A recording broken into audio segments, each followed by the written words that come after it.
Okay, so what we're going to do today, we've got this 2011 Cowie here, 250f. A lot of people try and figure out how to do the valve clearance on them.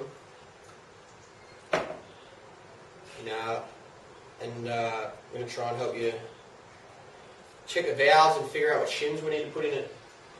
By no means am I a motorcycle mechanic, but pretty interested in how you do it and researched a fair bit and actually done it a couple of times on this now, so any help I can give you guys the better, as I've done a lot of searching online to figure out doing it myself as well. I don't really want to fork out the money, it's something I can do myself, so I'll show you what I know, hopefully you learn something.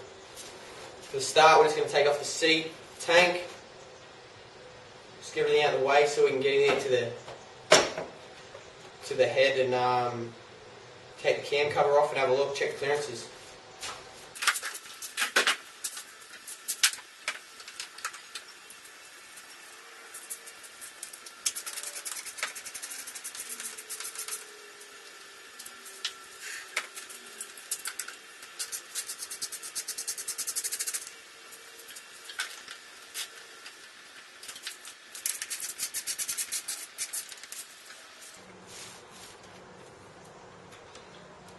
Just like to screw all these bolts straight back in so you don't lose them. Easiest way to know where they go to.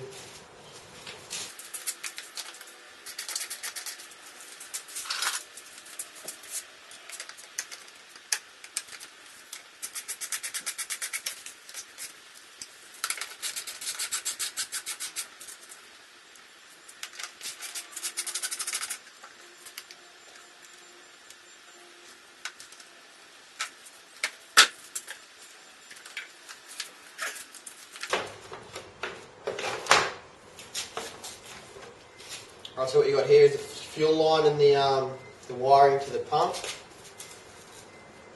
So you've got two cables under here, just got to undo this hose as well.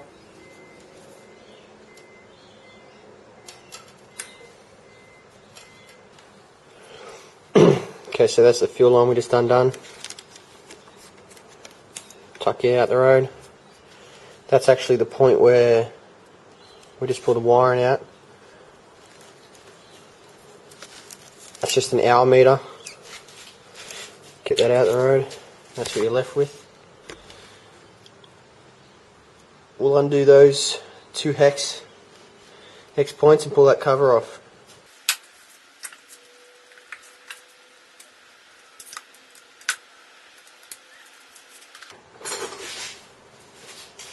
It's awkward to get in there, so I just double up with the spanner at the top.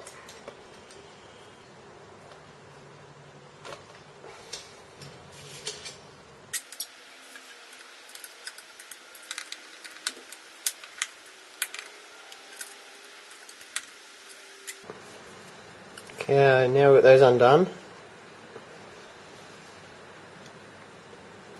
Just work it off. Be pretty careful here, just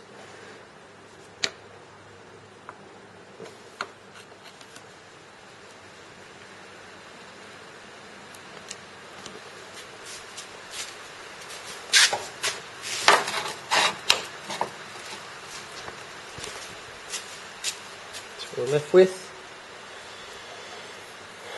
Get the gasket out of the way.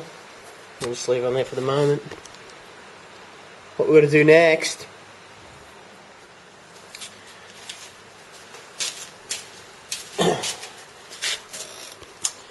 is find top dead center of the stroke so we can measure the valve clearance, which will be under these lobes right here. Look, one lobe, second lobe, third, fourth. So once we find top dead center, which will face the lobes outward, we'll be able to get a good measurement.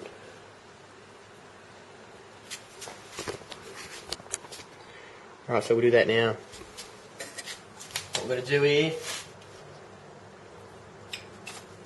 just take both these off, these covers.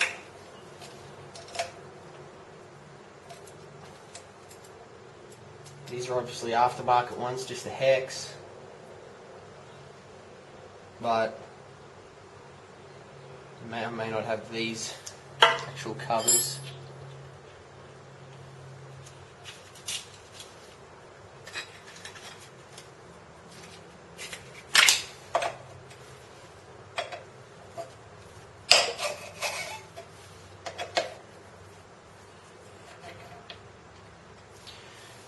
Okay, so we've got those both off. So what we're going to actually do is spin the spin the crank so we get there's actually a marking inside here that'll tell us top dead center. You can find that marking but not have the lobes facing outwards, so what you've got to do is make sure both lobes are facing outwards, symmetrical, with that line lined up exactly here. It's actually hard to see the line, so you actually got to get a pretty bright light in there.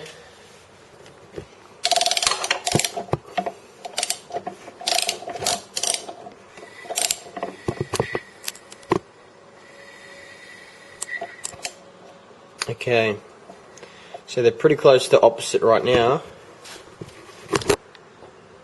Okay, so you can see the two lobes there. What I'll do now, just come around. Okay, there's a line there that matches up with the two lines on the outside of there. Once you got that centered, by turning the crank, and both your lobes are facing outward, as you can see, then we can measure underneath the lobe and the valve bucket. Now if we come around, you can see we're basically 100% symmetrical there. So we should be able to measure under each bucket, get accurate reading what we need. If you look on your cams, you've got a dot. You're not going to be able to see it here, but there's a dot here, dot at the top, dot at the top, dot on the side, on the actual cam. The cam, if it's at top dead center, this dot and this dot will line up perfectly with this line here. Straight line across with the two dots at the top. So that's top dead center as well. Another way of checking that you're there. Now the measurements.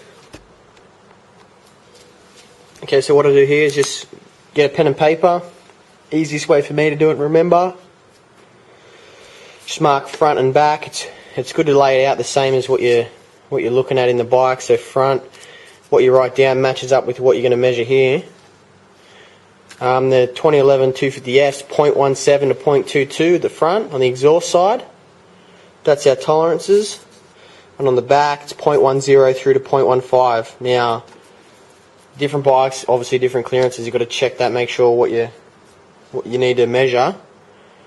That's on the 2011 KX250f. Right. Alright, so what you do, once you get your feeler gauges,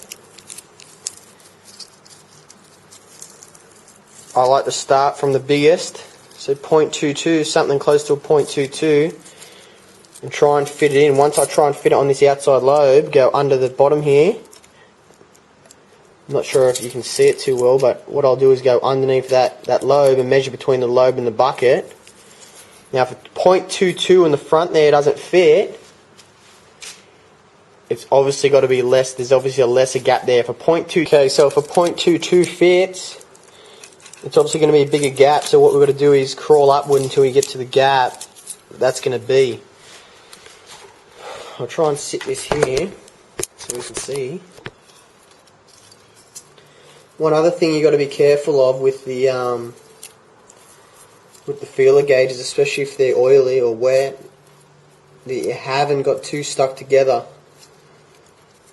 Now, you may look at it and think that they're not stuck together, but I've done it a million times. You've got to be careful that the gauges aren't stuck together and give you a false reading. Last thing you want to do is shim it wrong, so I'll just try again with a 2.23.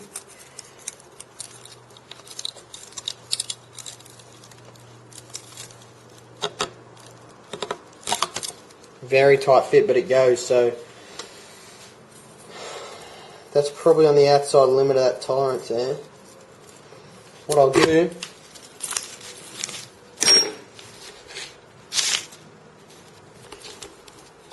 is I'll just write down here 0.23, put put a greater than sign. That gap,